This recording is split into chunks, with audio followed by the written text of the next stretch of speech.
par le coronavirus. Lavez-vous régulièrement les mains. Lavez-les soigneusement à l'eau et au savon, tant la paume que le dos, mais aussi entre les doigts.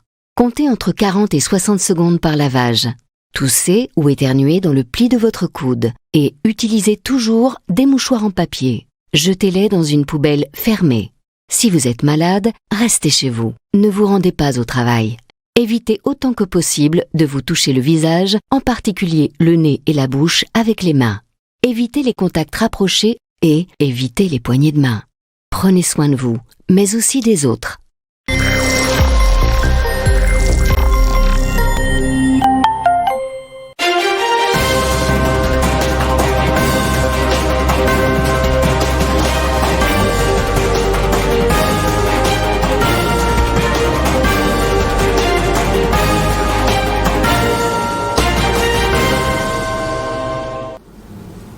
Madame, Monsieur, merci pour votre fidélité légendaire que vous essayez d'accorder sur les antennes de Wangu Radio-Télévision. Bienvenue à tous dans cette nouvelle session de nos informations. D'abord, depuis un temps, il s'observe sur les marchés une baisse sensible du prix de la farine de maïs des 40 000 francs. Désormais, un sac de 25 kilos se négocie à 20 000 francs la moyenne. Reportage. C'est bien tarifé, 23 000 francs. Un sac de farine, autrefois qui se vendait à 40 000 francs, pendant la période des vaches maigres, a connu une baisse sensible sur les marchés. Bien que les prix varient d'un poids de vente à un autre et de sa qualité, les 25 kg se négocient pour le moment à 23, 20, voire 18 000 francs congolais. Cette baisse des prix s'observe même dans les entrepôts du gouvernement provincial. L'année culturelle, à sa phase de récolte, favorise la réduction du prix de la farine, des maïs, sur le marché. Au-delà de cet argument convaincant, les opérateurs du secteur peuvent en épingler d'autres raisons exogènes. Beaucoup de nos opérateurs économiques, à un certain moment, n'avaient pas de farine. Parce qu'on semblait dire que la frontière zambienne a été fermée, la frontière sud-africaine a été fermée. Alors les opérateurs économiques se précipitaient, allaient à gauche et à droite pour entrer en contact avec certains opérateurs ou bien certains fournisseurs. Alors pendant ces temps, les fournisseurs zambiens comme sud-africains ne savaient pas comment amener la farine. Et pendant cette période-ci, il semble que la frontière sud-africaine est une fois de plus ouverte et la farine vient en masse. Ainsi, nous avons dans le marché beaucoup d'opérateurs économiques qui disposent de la farine de maïs. Alors ce sont là les différentes raisons qui font qu'il y ait aussi baisse de la farine. Vous savez, vous êtes sans ignorer également que le principe économique qui dit lorsqu'il y a plus de demandes, il y a baisse des prix. Et aujourd'hui, il y a moins de demandes, c'est que nous sommes obligés de baisser les prix. Le gouvernement provincial, qui faisait les contrepoids dans la stabilité du prix de la farine, peut s'en être fier des résultats. Nous avons fixé deux objectifs. Le premier objectif était que les prix soient les plus bas possibles sur le marché. Et aujourd'hui, regardez, le prix de la farine de maïs de 25 kg varie entre 18 000 et 22 000, selon les qualités. Le deuxième objectif que nous nous sommes assignés, c'était qu'il y ait plus rareté de la farine de maïs. Aujourd'hui, si on est toute la ville de Kolwezi, si on est toute la province du Lualaba entière, vous verrez que partout il y a la farine de maïs. La farine de maïs est visible maintenant partout. Donc pour nous, membres du gouvernement, nous disons que c'est déjà un pari gagné. Malgré cette réduction du prix de la farine, la population lualabaise doit nécessairement s'investir dans l'agriculture pour lutter contre la dépendance alimentaire. Reprise des cours progressives, voilà bien sûr relevé du ministre national de l'enseignement supérieur et universitaire Thomas Louaka qui a appelé les autorités académiques des différentes provinces non atteintes du coronavirus d'étudier les faisabilités pratiques pour la reprise imminente des activités académiques. Au Lualaba, cette question divise les autorités académiques quant à la reprise des cours. Après la dernière réunion tenue par les chefs de l'État congolais Félix Tshisekedi Tshilombo, qui aurait instruit au ministre de l'Essui Thomas Louaka d'examiner les modalités pratiques qui devront permettre la reprise imminente des activités académiques dans des provinces non touchées par la pandémie à Covid-19. La province du Lualaba étant concernée, l'université de Kolwezi Saline dans ce même ordre d'idées. Pour ce qui est de l'université de Kolwezi, un rapport est en train d'être fait pour que Kinshasa soit saisi et pour qu'on soit fixé sur quand on pourra démarrer les activités qui ont été suspendues. Les chefs d'établissement sont en train de vouloir s'organiser pour rencontrer l'autorité provinciale, son Excellence le gouverneur, pour voir ensemble comment étudier toutes ces mesures barrières. Si pour certaines facultés, la reprise des cours est possible, par contre, dans d'autres facultés, ça ne sera pas le cas. Nous avons des facultés qui sont, à mon avis, peuplées. Ce qui fait qu'on doit étudier des mesures barrières. D'ailleurs, à notre niveau, en dehors de tous les gestes que nous connaissons de nature à nous éviter cette pandémie, nous devons également voir dans des promotions, il y a beaucoup d'étudiants, comment soit les scinder pour permettre à ce qu'on ait un groupe A, un groupe B et démarrer les activités. Hormis les universités et les instituts supérieurs, les écoles primaires ainsi que secondaires font aussi l'objet de polémiques suite à la gratuité de l'enseignement initié par le chef de l'État congolais qui a occasionné l'afflux massif des enfants dans des classes préliminaires. Par contre, ceux des écoles privées pensent que rien ne peut les empêcher à reprendre les cours. Nous, on avait déjà pris des dispositions. Ces dispositions existent et nous avons encore renforcé davantage par rapport aux conditions actuelles et des règlements d'hygiène en vigueur que nous sommes en train d'observer. Les problèmes d'abord posent au niveau de l'effectif des élèves dans des classes. Supposons dans des classes là où il y a 120, 80, ils ont largement dépassé les normes pédagogiques qui devraient être dans une classe. Et je sais que l'État congolais est capable de construire des écoles, mais pas à 2 mois, pas à 1 mois quand même. C'est quasiment impossible. Oui, même si ça peut se faire, mais pas de bonnes conditions. Alors, il serait mieux parfois, là où il y a plus de normes, de scinder ces classes aux section jour, section soir. À titre de rappel, les écoles, les universités ainsi que les instituts supérieurs ont été fermés depuis le 19 mai dernier par les chefs de l'État Félix Tshisekedi suite à la déclaration de la pandémie du coronavirus en République démocratique du Congo. Et parlons santé dans ces journaux de célébration. C'est samedi 23 mai de la journée mondiale de l'élimination des fistules obstétricales avec comme objectif d'appeler la société à se mobiliser afin de mettre fin à cette pratique. Je propose aussi de suivre le docteur Gérard Mwambou au micro de Gracia Oleko.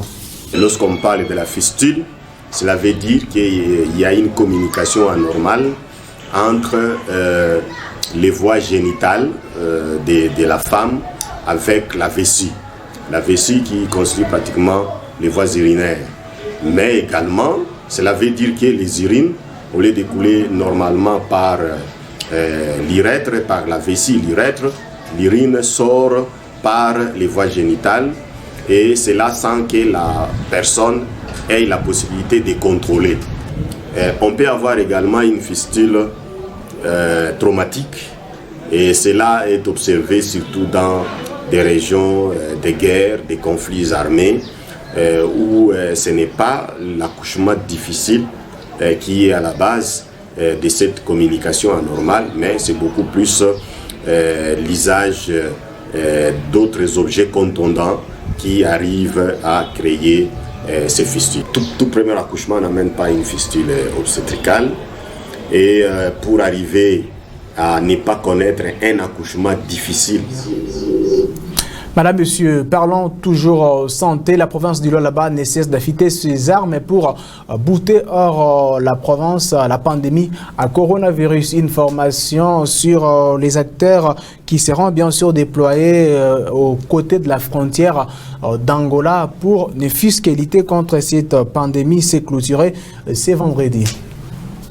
Plusieurs zones de santé faisant frontière avec l'Angola ont été représentées. Il s'agit entre autres des zones de Musumba, Kalamba, Sandoa, Kafankumba, Dilolo et Kassaji. L'objectif étant toujours de les outiller afin d'éradiquer et surtout de prévenir la pandémie à coronavirus. Cet atelier a permis de réunir les équipes cadres des zones de santé, les médecins directeurs des hôpitaux, les points focaux de l'hygiène aux frontières, les brigades d'hygiène dans ces zones de santé, non seulement pour leur formation, mais également pour remettre les fiches de surveillance, les fiches d'enquête, des alertes qui sont données dans les villages ou même au niveau des frontières, des postes frontaliers, et faciliter à ce que ces équipes puissent investiguer ces cas,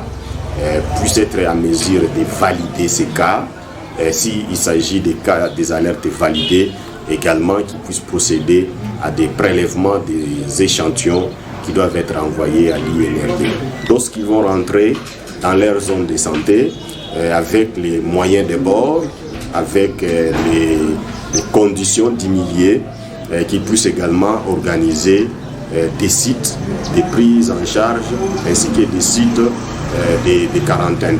Les participants à cet atelier sont satisfaits et dorénavant prêts à combattre la pandémie du siècle. Merci beaucoup. L'atelier de formation que nous avons tenu a été plus bénéfique pour nous. Tout a commencé par les généralités sur la Covid-19. On a parcouru plusieurs notions des généralités.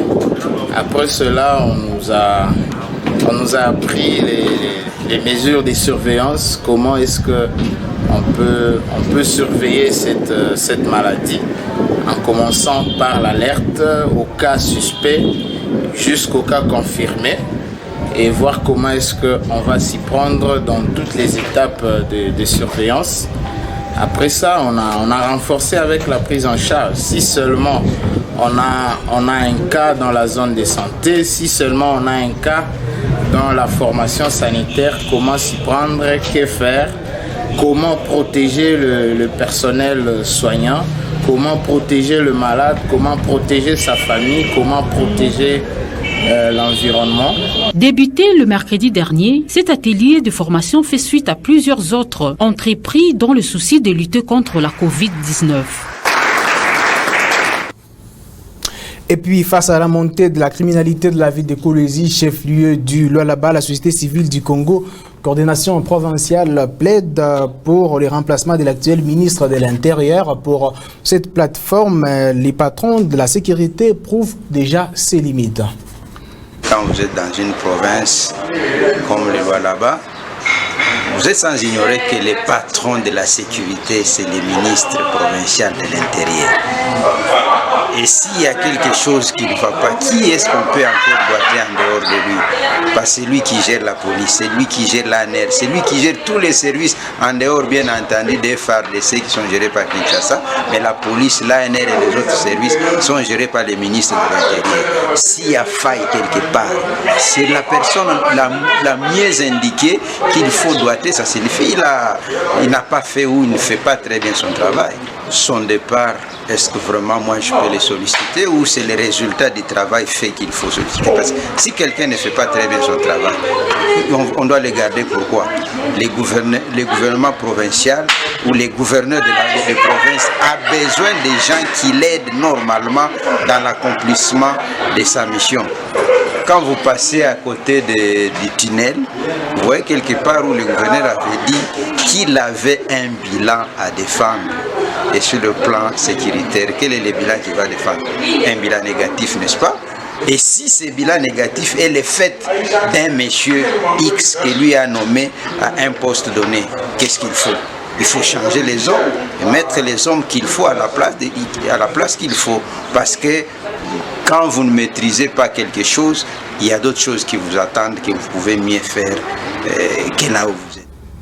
Madame, Messieurs, rendons-nous cette fois-là au niveau national avant de terminer ce journal. Ce vendredi 22 mai 2020, le VPM à la justice est venu au nom du gouvernement central présenter un nouveau projet de la loi portant prorogation de l'ordonnance présidentielle numéro 020/014 du 24 mars 2020. Pascal Mpanga pour les commentaires.